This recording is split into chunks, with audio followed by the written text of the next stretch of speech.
So we're gonna start with Mega Brave. In Korean, if you want to pronounce it, it's actually Mega Brave. So the V turns into a B when you pronounce it in Korean. Why that is? That's just how it is. I'm just giving you this tiny Korean lesson.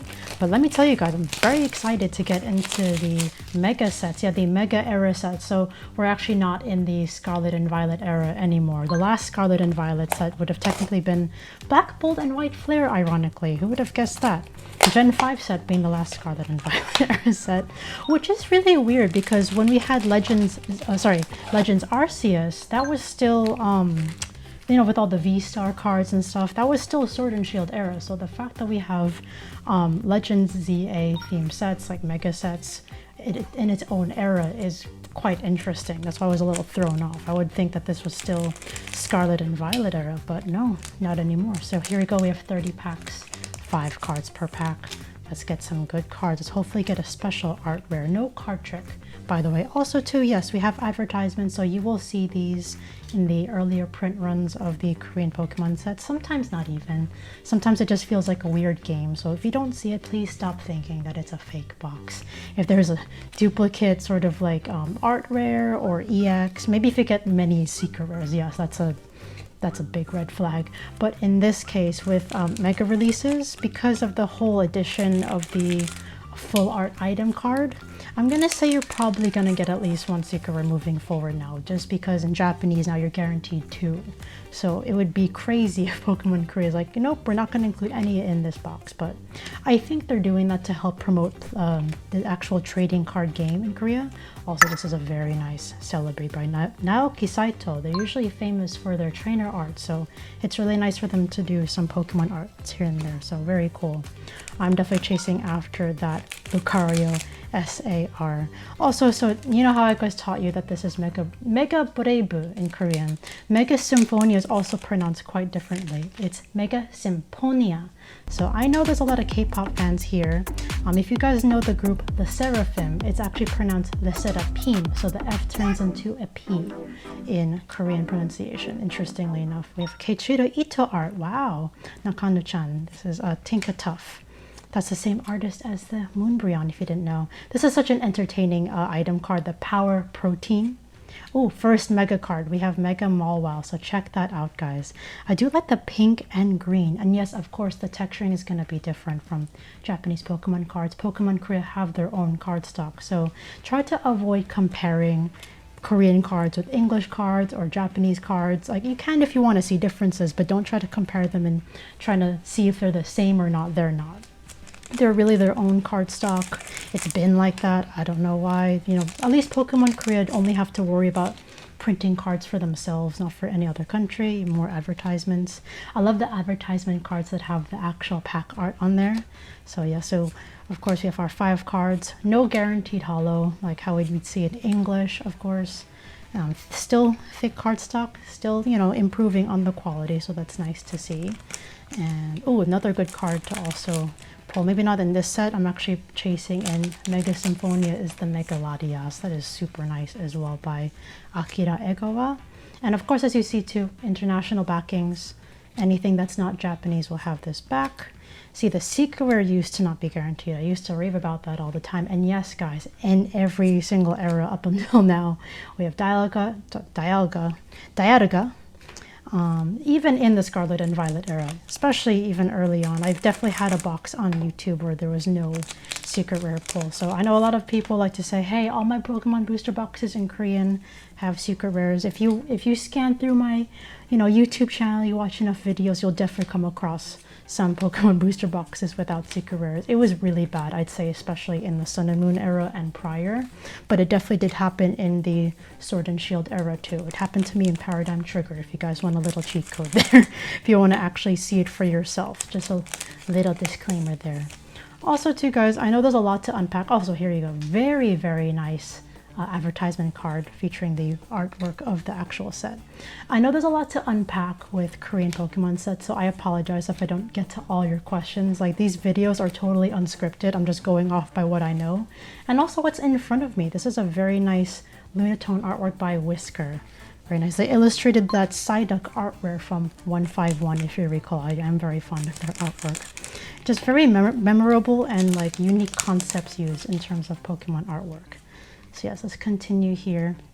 So yes, with things changing like this, I just wonder how Pokemon will continue, if they'll continue the whole like item guarantee, or actually with Korean sets, I don't even think the item is guaranteed. Sometimes it can just be a full art trainer or a full art Pokemon, but I do see 2 pulled more often now. I'm not going to say all the time.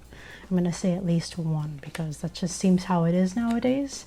Again, Pokemon just likes to change things up. I just feel like over time as Pokemon becomes more popular, they're going to happen to change pull rates accordingly. Yes, we got our first item. So this is very Fight Bell. Looks like Fight Gong. This looks really cool. Actually, let's go ahead and sleeve that. I like how the gong or the bell itself has like a Pokeball symbol on it.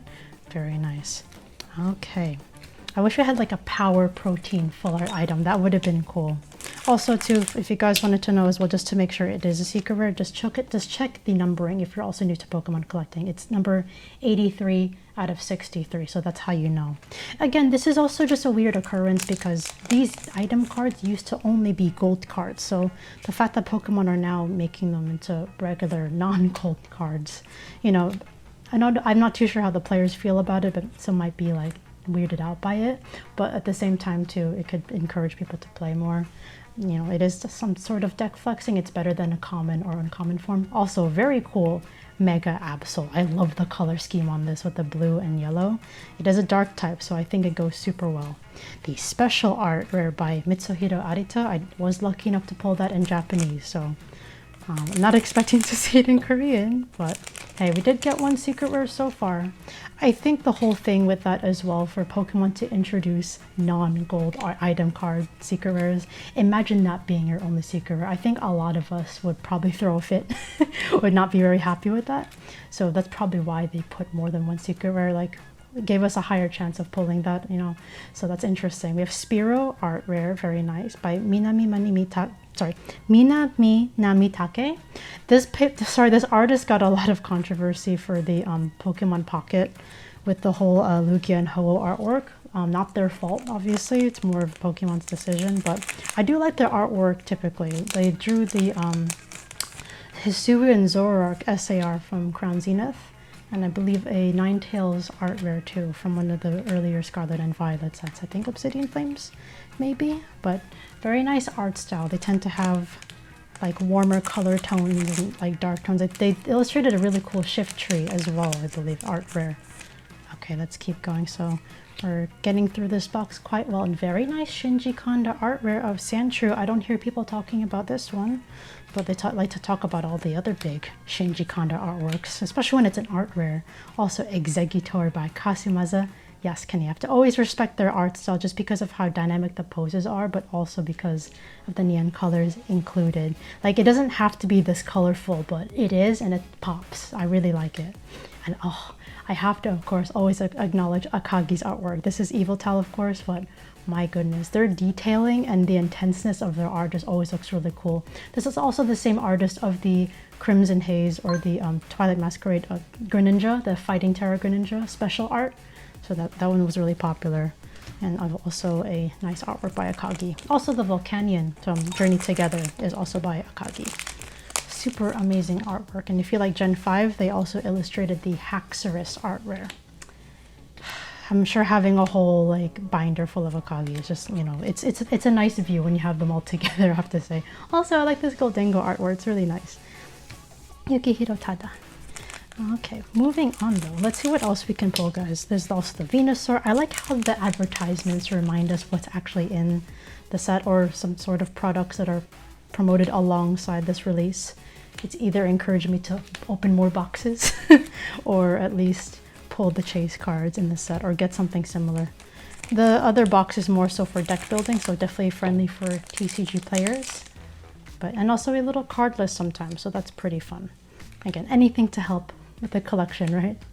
But yeah, so overall too, with another note with Korean Pokemon cards, you'll notice sometimes too with trainer cards, I'm happy I pulled one here, sometimes the numbering will differ from the Japanese version. It's not an error, that's just Pokemon Korea's way of marketing their, or numbering their cards. They just have a different system, but it should overall be the same cards within the card list. It just might be a little bit out of order. But again, just with the trainer cards, not the Pokemon themselves. So that's very interesting. We have Vulpix, we have Croagunk, Gumshoes. Oh, this is a very nice art rare of Vulpix. This is by Sino Misaki. This art style reminds me a lot of the Flareon special art from Eevee Heroes or Evolving Skies. When I see a campfire like that, I always think about Flareon. But that's a very nice art rare. So yeah, we should be getting 3 art rares per Korean booster box. At least that's guaranteed for sure. That I know. That's been very consistent. Sometimes you can also pull 4. If you're very lucky. I have seen that, and I've heard of other people also pulling 4. We have another very nice. I was gonna say Terra. Mega card, Mega Lucario. I do like the implementation of the yellow text here. Like, this is so cool, especially like the sparkle. I think even on Korean cardstock, it's still executed very well. There's also nice texturing. So it's interesting because Pokemon Korea have had like a lot of changes with texturing. I'd say like XY, black and white era, it was quite thin. It almost was barely visible, but then it got like super thick, like in Sword and Shield era for whatever reason, and then it kind of thinned out again in Scarlet and Violet era. So, and now even in Mega era, it's still a bit thinner. But so the texturing will definitely vary across the different generations, if you'll notice. We have Ninetales. And I know a lot of people are collecting Korean Pokemon cards now because of their affordability and also availability. That is the nice thing, and good reasons why to collect Pokemon cards in Korean. Also, if you're a K-pop fan, also just in general, or if you are learning Korean, the language itself, opening Pokemon cards in Korean is a really good way to learn Korean because it's really simple. Hangul is very straightforward to read once you actually get it down. We have Dialga. So many reasons why it's fun to collect Korean Pokemon cards. But yes. Also too, guys, I know in my last video I talked a lot about Eurovision, speaking of different languages. If you guys needed recommendations, I'm going to put it either on screen or in the description in case you guys are still lost or, you know, need more suggestions. I'm very happy to encourage you guys in the right direction because there's so many great songs. Sometimes you don't even have to understand the language. Music is the universal language and we can all enjoy it together, whether we understand it or not. Okay, but moving on. And I'm sure that's how a lot of people even feel about K-pop too. You know, you can either you can understand it or you may not understand it. Sometimes I prefer not to understand some of the lyrics because it sounds a little weird when translated into English. But we have Spiritomb. This is a very cool art rare, by the way. Like, this is very Halloween vibey with the way that Spiritomb is glowing, and like the background is barely visible, but in a weird way I like that. You know, obviously Spiritomb is a dark ghost type, so it's gonna be like spooky and creepy. This is by Ikeda Saki. Interesting how artists capitalize one part of their name and then just lowercase the other. Their surname or last name is emphasized there. In Asia, the last name comes first, and then your normal name comes second. So different word order. Even with translating, it's the same thing. Word order is very different from English. We have Scorbunny, we have Knackly, Garganacl, and Cinderace. Ace-bun in Korean. So similar to the Japanese name. It's fun learning Pokemon names in different languages. Lucario is still Lucario. Pretty much the same, just with Korean pronunciation. No crazy variation. Oh yeah, another example would be like Paya, which is fire, which is Moltres. Moltres, fire is its Japanese name, but in Korean it's pronounced Paya. So another example of F turning into P. Also, wow, yeah, I had a feeling that Secret Rare was there. This is beautiful. It's not the SAR, but it's a Venusaur. Very, very beautiful. I do love with these art style, this full art style. You have the Mega Pokemon, and then you have its normal form on the same card, just in some sort of like, I don't know, it looks like it passed away, but really it isn't. It's just its previous form. I think when it comes to the trainers, some from like Journey Together, it looks like the trainers passed away. So I kind of think this is a better rendition of this sort of like concept. Also, this is number 76 out of 63. So definitely the Secret Rare is also textured. So, I mean, also the Mega cards are textured, but you can tell too, it's not going to have like its previous form on the artwork. I think that was one like big thing that they should have done with like tag team back then. Hey, like the tag team artworks are amazing. Mitsuhiro Arita did a great job with the regular GX cards, and the other artists did a great job with the others, but I felt like it was very easy to confuse the regular GXs with the special arts if you didn't know the difference. So I'm happy at least with these sort of like special arts, it's a bit easier to distinguish from the regular full arts, and also even the regular mega cards. And we're actually almost through this box. So yeah guys, so far 2 secret rares. It seems to be the new norm. Again, don't expect it, at least expect 1, but I would not expect 2 just to be safe. We have mega, camera up. It's very satisfying pulling a lot of these mega cards and just seeing all the bold colors. I know some people aren't really too fond of the Mega Charizard X colors from Inferno X, but I think it's, you know, maybe it'll take some getting used to. A bit of an odd color combination with the pink and green with blue. It just seems like we're throwing a lot of bold colors together, but that's why I kind of like the Lucario one. It kind of makes sense with the red and blue. We have Spearow, we have a Repel, a regular Repel, and a Celebi. So we're going to pause it right there because only 33% of you are subscribed. If you love my videos so much, you know you can show it by hitting that subscribe button. Celebi. Okay, 3 more packs and then we're on to Mega Symphonia. Like Le Serapim. Little Korean lesson there. Alright, more advertisements. We have Reboot, we have Onyx. I love this Ivysaur, by the way, by Takumi Wada, like amazing artist. They were also illustrator for, I believe, Legends of Zelda, and Lunatone once again. So whenever I see their artwork, I also get excited. I have to say, guys, I know people like to ask what my favorite artist is. I feel like it's always cycling between like 3, and then it changes again when like new artwork comes out in a new set. It's just hard to kind of like stick with one, but I can definitely say right now, Akagi, Kantaro, and Takumi Wada are up there. I also like Yu Iribi, but again, it's always cycling between different artists. It is what it is. Last pack, guys, of Mega Brave. And more advertisements. Okay, we have Graph II, Crow, Gunk, Gimme Ghoul. Very nice. Lieutenant Surge's Deal. And Evil Tao by Akagi. Okay, so that's Mega Brave.